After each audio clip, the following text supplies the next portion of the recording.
So we hear it right from an actor.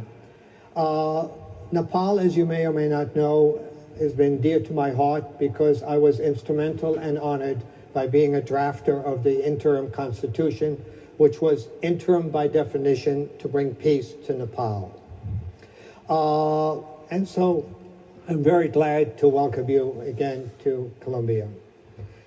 I'm noted for asking a lot of questions, but I'm going to restrain because students want to ask questions. But I will take the liberty of being the moderator of asking 3 questions.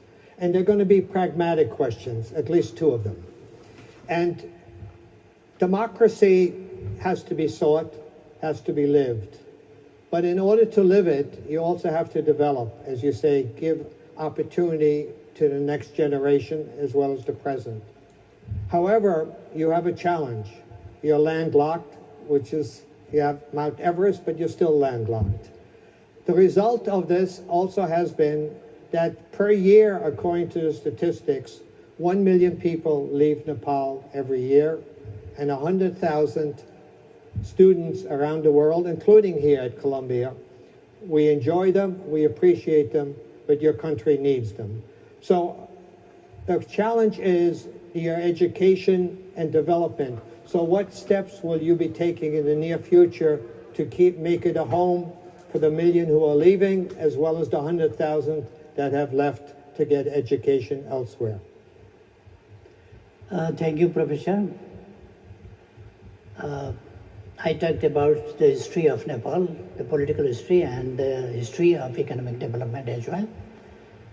And on the question of economic development, when we are talking about, it is related to the education, health, job opportunities, and the economic other conditions of the country. And without improving appropriate and capable human resources, we cannot develop the country particularly. It is not good that our young population is flying away from the country, and they are being migrated for education and for job opportunities. Of course, there are not that much appropriate job opportunities in Nepal, so most of the youth who are going outside, they are going for job. So they will be back. People talk about the rush in the airport. Youths are going outside, but they don't take any account of the people who are coming back too. Equally, people are going outside and coming back too. But the number of people who are going outside is larger than who are returning back. Of course, who are going outside for job, seeking jobs, they are coming back. But those who are going for other purposes, for education, for other good, better job opportunities, they are not coming back so soon. Maybe later on they will be back. And we are not talking, as your professor, you asked that what we shall do. We'll not talk about job opportunities, because job opportunities do not come without any source. But we have to emphasize on the entrepreneurship. So we are trying to develop entrepreneurship and startup projects and trying to attract the youth, and they can put their certificate and get loan, and as well as the women, they can, without any certificate or anything, they can ask for loan and they can get loan for small businesses. In this way, we are trying to create new startups and entrepreneurship, new small entrepreneurship. And at the same time, very bitter fact is that our population, among our population, more than 60% of our population is still engaged in agricultural system, which is very bad and traditional one. So we have to modernize agriculture. We have to commercialize agriculture and mechanize. So we can increase the income through agricultural jobs too. So in this way, and providing good education, I think there is not that much poor situation in the country about the education. But there is another type of attraction of outside because facilities comparatively are less inside country, inside Nepal, than outside. So there is one attraction also. But we are trying to hold them inside country because without them, without youth, we cannot transform the country into a situation of LDC to developing country and tomorrow a developed one. Another question which I have, you've been blessed because you have hydro, you have water. However, if you look into the future, like the rest of the world, climate change is on us, and your glaciers are melting, which means that your major resource, hydro, clean, may not be with you. How are you anticipating meeting this challenge? The glacier... Thank you, Professor. You raised very important and very timely question. It is very relevant in the present time. Most of the people talk about the rising of sea level and global warming, etc. First, we have to understand, and the entire globe must understand that the mountains, and particularly the mountains in Nepal, they are the location, the situation of our mountains, and the role of our mountains to maintain climate balance and ecosystem is especially important because those are between the line of Cancer and line of Capricorn. That is hot area. The sun goes up to Cancer, line of Cancer, and up to Capricorn. This is hot area, and being situated at the hot area, and those mountains are holding snows, ice, because of the altitude. They are in the hot place, but there is ice. And that is the largest cooling system and charging system of the world, recharge system of the water, and cooling the earth, and cooling the air of that. And mountains are not only important for Nepal, but for entire world, for the entire globe, they are important.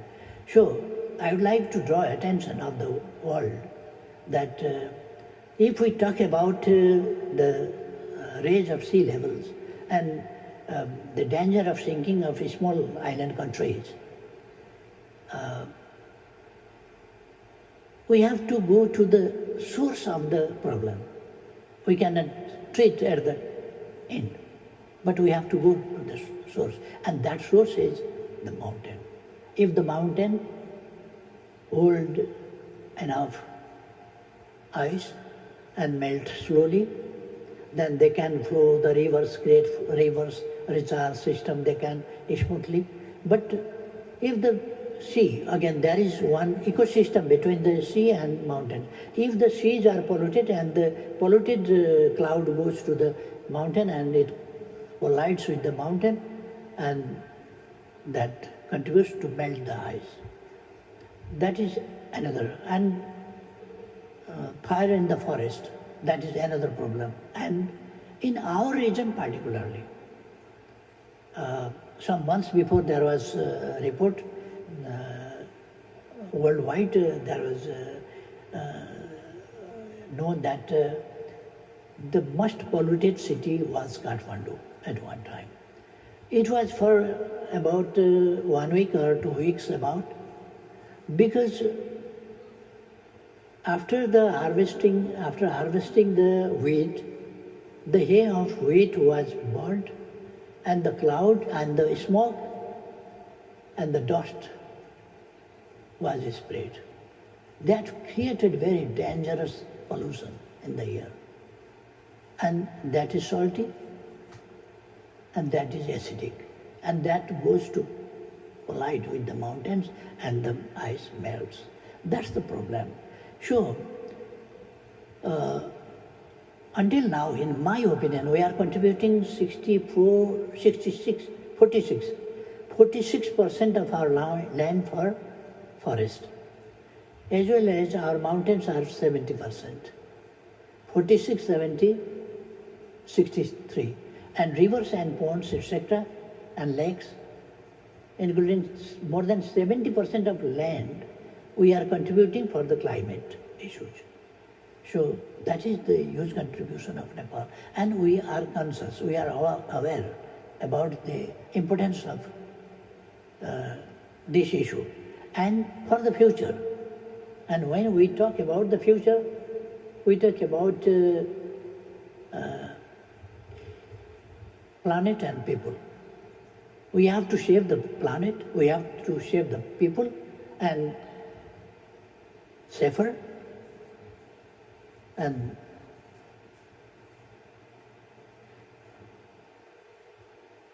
safer earth and safety of human beings.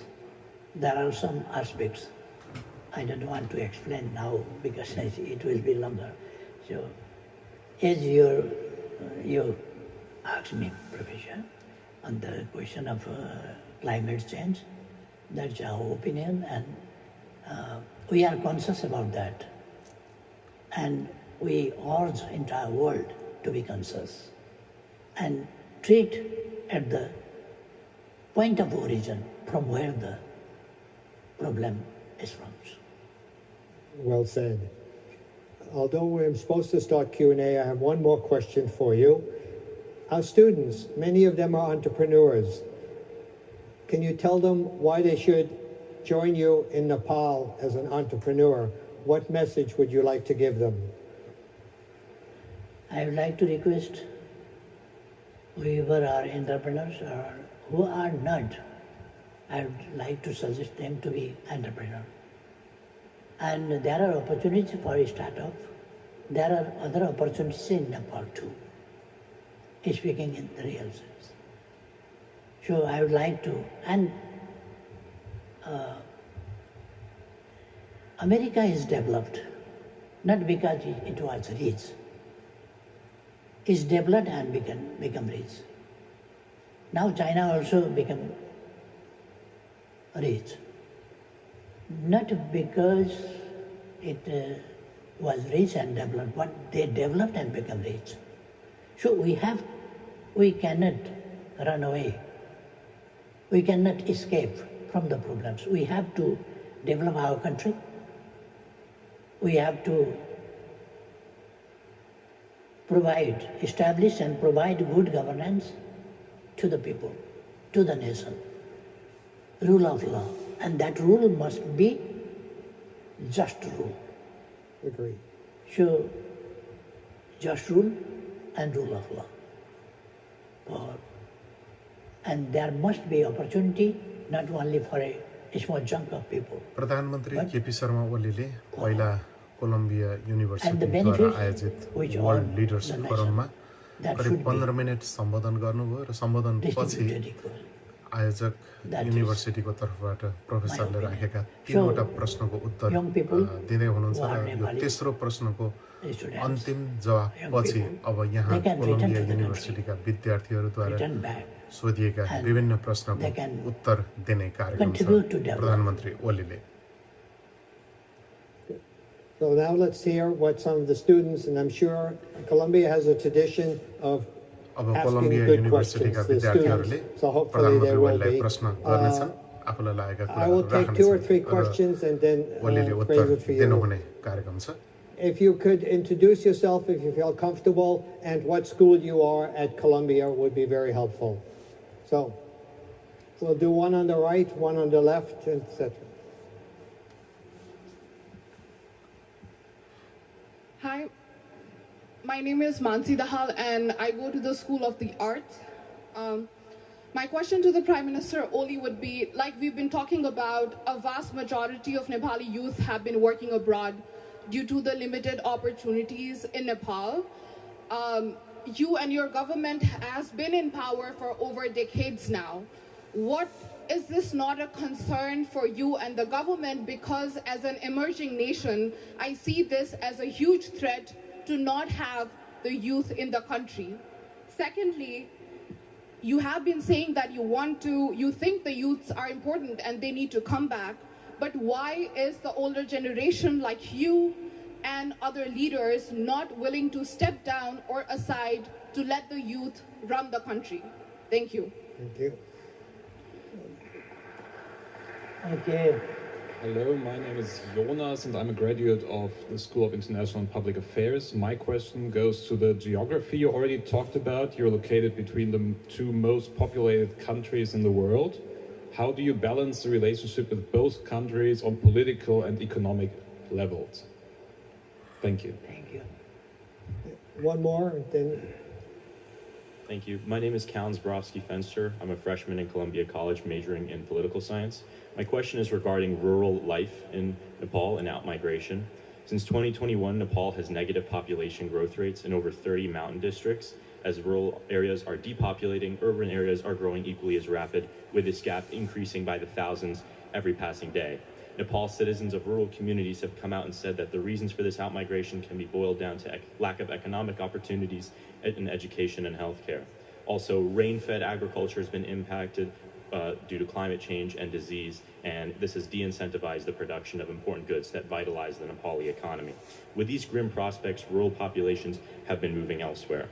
You said earlier that a possible plan to combat this outmigration is to increase agricultural-based jobs, but yet these agricultural-based jobs and the communities are the very ones that are leaving due to lack of resources. My question is, as someone who comes from a rural town myself, how does the Nepali government plan on prioritizing these rural populations, which are pivotal to the nation? Thank you. so I can sum it up a little bit, but I think one of the aspects that has been said, although the balance between China and India is a different one, is the fact of how do you incentivize the rural, the young, to participate, whether in the leadership or in work? In my opinion, first of all, we have to love our country. If I cannot abandon my mother, if she is even poor, I have to look after her problems and try to solve. And if she is poor, I shouldn't hate. I must try to change the situation. We are, and particularly the youth, are not to run away from the problems, but to face the problem and get victory over them. Every country was poor. There were no facility. When in our country there was education, there was medicine, there was treatment, so many things. So many countries were not formed yet. So, we have very glorious history, but because of different selfish rulers and autocratic systems, we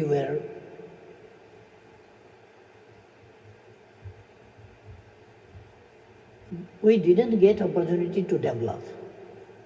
And people were, that era was dark. We say dark era of autocracy. And people didn't get opportunity to get rid of that. But finally, people toppled the autocratic system and brought back democracy. Democracy is not a gift. It is a fruit after the fight of the people they got. Similarly, we can, even now, I realize that there are problems, but we can resolve. And we have to be self-confident. We can. And so far the incentive to the youth is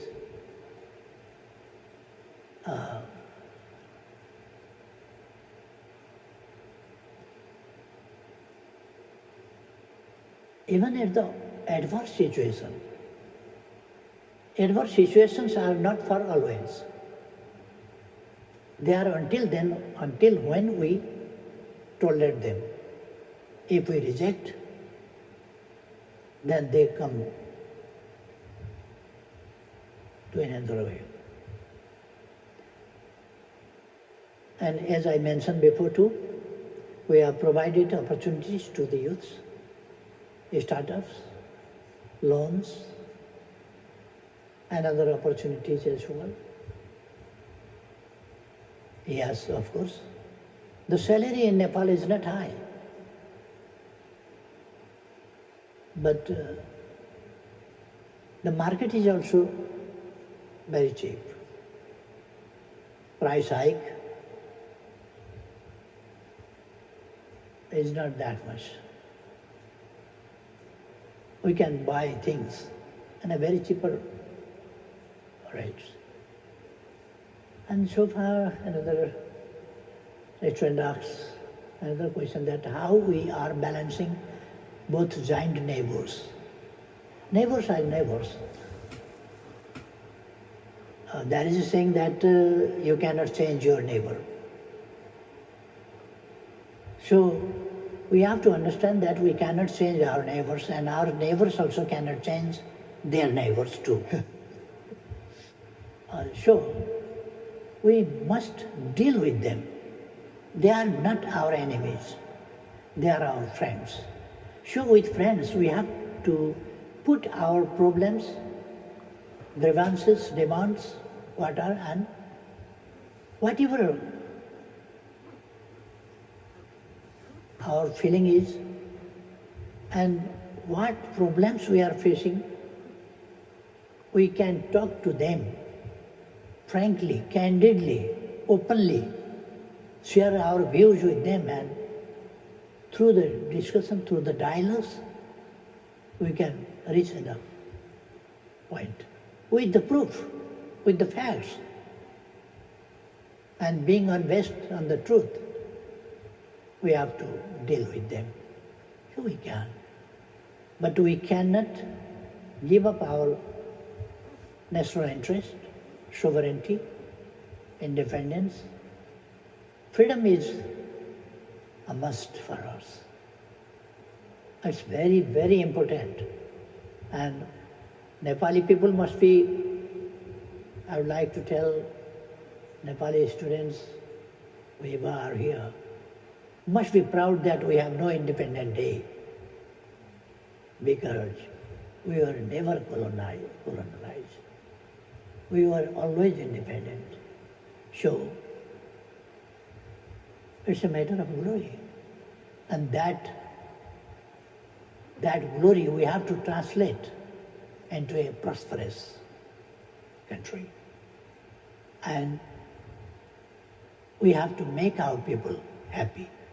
And my government's emphasis now is our goal is prosperous Nepal, happy Nepali.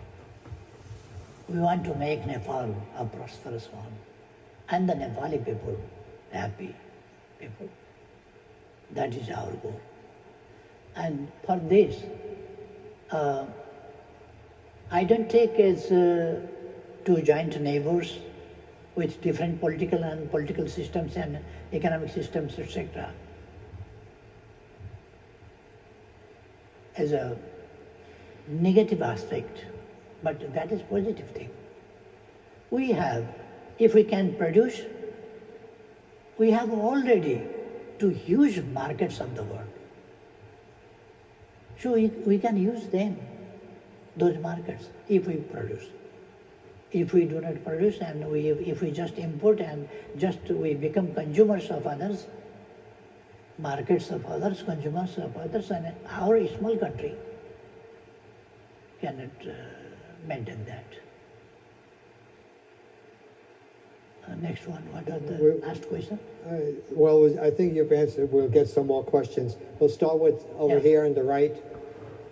Hi, I'm Melissa. I'm from the Graduate School of Education, Psychology, and Health, and I just wanted to ask the Prime Minister, with the discussion of democracy and peace, why Nepal decided to abstain at the United Nations General Assembly on demands of ending the Israeli occupation in Palestine, while other South Asian nations voted in favor.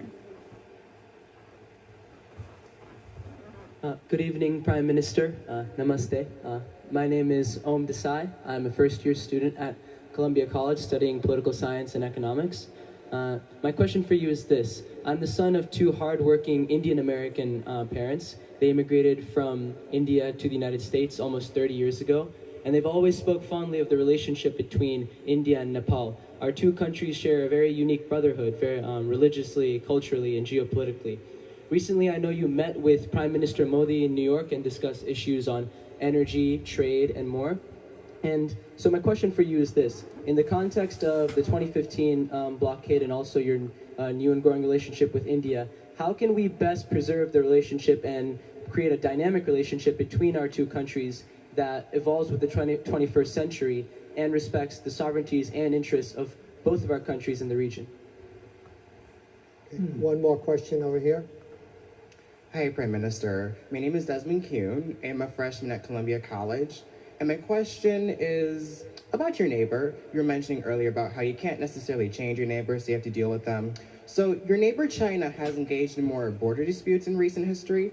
The New York Times reported that, according to satellite imagery, China has been building more villages inside what many would consider to be Bhutan, alongside sending more warships and building more islands in the South China Sea, in what many in the international community to believe not to be China's territory. What are your thoughts on China's current exertion of authority on other nations near and around Nepal? Thank you.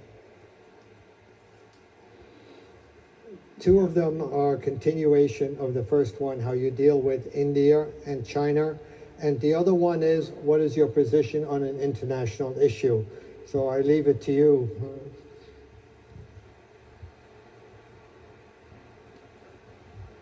International issue, particularly Palestine, Gaza, in the sense that voting.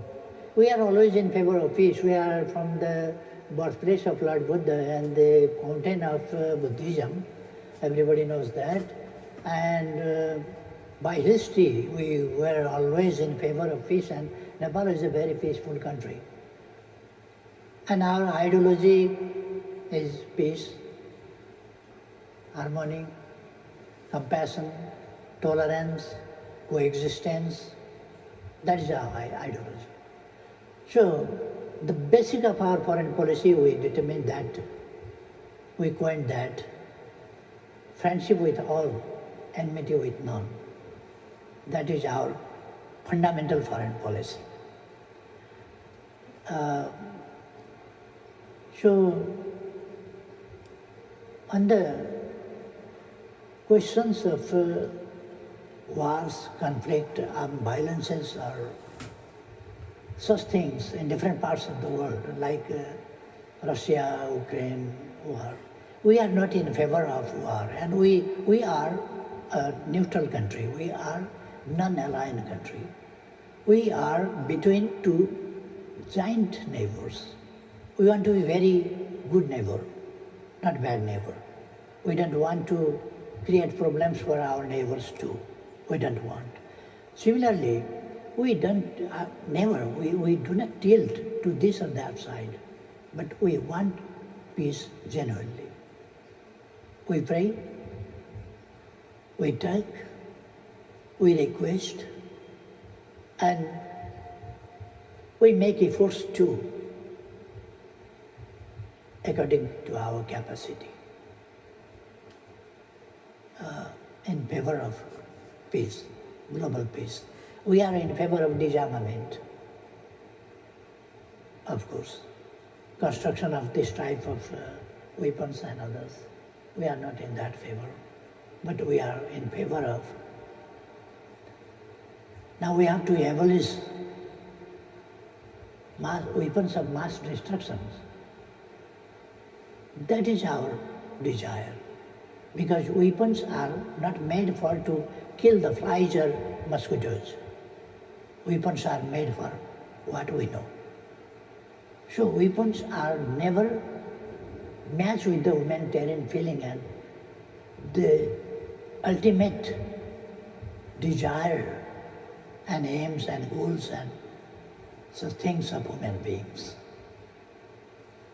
Now we are seeing Israel and Hamas. Hamas attacked Israel.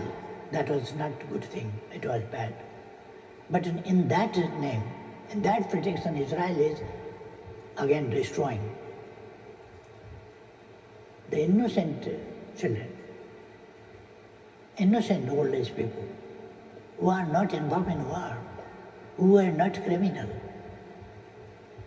and the patients in the hospital who had no crime. They are being killed. So we are in favor of peace, not against anybody. Against war, in favor of peace, we are. And the relationship with India, as I mentioned before too, we want to be a very good neighbor, not bad neighbor. We cannot think against our neighbors and anything bad for them. We cannot think like that. We are always in favor of peace inside any country, inside any region, and globally. We are always in favor of peace worldwide, everywhere. And we want to. We have very long history of friendship with our neighbors. Not after the history was written, but before the history. We had very friendly people-to-people relations when there was no diplomacy was developed. At that time, people-to-people relationship was excellent. And if somebody wants to destroy this friendship between two countries, or if we talk about bilateral relationship with different countries, with both of our neighbors, nobody can. This friendship is undestroyable. It is lasting. Sometimes, of course, when people live together, they have contradiction. When you have never met somebody, there cannot be any type of contradiction, because you don't know him or her. When you don't know him or her, then from where the contradiction comes? When you sleep together, then one may put his or her leg on you. If you sleep on separate bed, no problem of that. If neighbor, something happens, one a small girl goes to neighbor, she breaks a plate. And the neighbor says, what training you are providing, what education you are providing to your offsprings? Your daughter broke my plate. The next day, her son comes this side and breaks another cup. Again another neighbor says. These type of things happen between the neighbors. So, if neighbors, inside the family, there are always a little bit small problems, but they are not that much serious. And within family, similarly, between the neighbors, there can be small problems too, because they are neighbors. If they were far away, there could not be any problem. But if they are neighbors, there can be. So we have to be responsible, and we must understand each other's problems. So, in my opinion, there are not that much serious problems which we cannot resolve between our southern neighbor and us, similarly northern neighbor and us. Both neighbors are, I must say, they are good too. I'm glad you emphasized people to people, because at the end of the day, that's what it takes. People to people, not just at the high level, but at the ordinary, every level. And we need to engage. Yeah. Without engagement, we can't understand. Yeah. We're running out of time, although we can love to keep you all night, but I think so. So we'll only take one more question. I think it's from this side. So since I think you want freedom, also freedom to enjoy New York. Thank you. My name is Alejandro. I'm a sophomore majoring in statistics and political science. Your Excellency, as you have rightly emphasized on the lines of climate change, Nepal, despite being landlocked, is intricately connected to the global environmental ecosystem, including the oceans. Given the shared responsibility we all have in protecting the planet, how would you incentivize coastal nations to mitigate ocean contamination, recognizing that such pollution, through its far-reaching impacts, ultimately affects the high-altitude regions of the Himalayas and the promise of, as you call it, a happy Nepal? What diplomatic or multilateral approaches might Nepal advocate to ensure that the preservation of the oceans becomes a collective priority, given its vital link to the mountains of Nepal and climate change all around the world? That's a large question, so I'll leave it to you to answer as you wish. Yeah.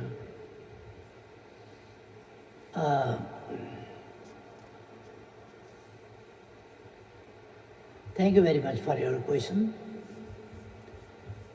Again, you raised a question about conservation, climate, etc.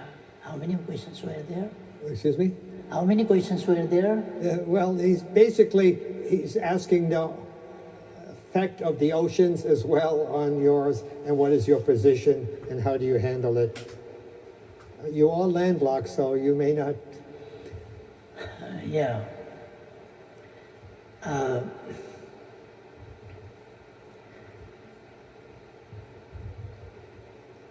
Ours is a diversified country. Very, very natural diversity, geographical, biological, botanical, social, different type of diversities are there. Mount Everest and other mountains, more higher than 8,000 meters, higher than 8,000 meters. There are some 14 peaks, more than 8,000 meters altitude. There are peaks, but we talk about one range, then there are 800 meters, 8 mountains, more than 800 meters, 8,000 meters altitude. So it's unique. And similarly, there are diversities among the animals, grasses, plants, etc. And animals, species, birds, everything. We are conscious about to protect those animals. We have elephant, rhino, and so on. We have daffies, yaks, etc. at the hilly areas. In the mountain areas, we have elephants and yaks, etc., gaidas, etc. And peacock and other different types of, more than 6,000 or more birds we have. Similarly, varieties of fishes, varieties of animals as well.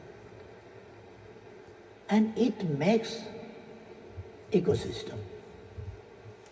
And it makes real nature. It makes the nature. Where we can see, we can observe the nature. And we can see not only the beauty of nature, but we cannot imagine Columbia युनिभर्सिटीका professor र त्यहाँ अध्ययनरत 4 जना विद्यार्थीहरूका जति पनि प्रश्नहरू आएका थिए प्रधानमन्त्री ओलीले ती प्रश्नहरूको उत्तर दिँदै हुनुहुन्छ तर उहाँका उत्तरमा परम्परादेखि जुन पुरानो ढर्राको जुन नेपाली पारा छ उत्तर दिने त्यही पारा यहाँ पनि उहाँले दोहोर्याउनु भयो उहाँले पञ्चायतलाई दोष दिनुभयो राजालाई दोष दिनुभयो र उहाँले चाहिँ लोकतन्त्र र गणतन्त्रको अहिले प्रशंसा गर्दै गर्दा धेरै कुराहरू अहिले प्रजातन्त्र आइसकेपछिका कमी कमजोरीहरू सबैलाई ढाक्ने प्रयास र अहिलेको सबै कुरालाई राम्रो भन्दै विगतलाई दोष लगाएर प्रधानमन्त्री ओलीले चाहिँ यसरी उत्तर दिँदै हुनुहुन्छ अमेरिकामा 79औं राष्ट्रसङ्घको यो साधारण सभामा यसरी बोल्दै गर्दा अलिकति तयारी अनि भाषाको समस्या भएको भए एउटा ट्रान्सलेसन सहितको पनि व्यवस्था गर्न सकिन्थ्यो तर अपेक्षित उत्तरहरू आउन सकेनन् यसरी नै टुङ्गिँदैछ वर्ल्ड लिडर्स फोरममा ओलीको मन्तव्य र प्रोफेसरले अब बिट मार्ने क्रममा छन्। I would like to thank all the professors and the students and participants here, and particularly the university who provided me to be here this evening and to address and to exchange opinions and to talk with dear students. It's a great opportunity for me, and I feel proud to be here this evening, being together with you. I would like to thank you very much, and I hope again in the future we will meet together. As I said, you're welcome, and see you next year.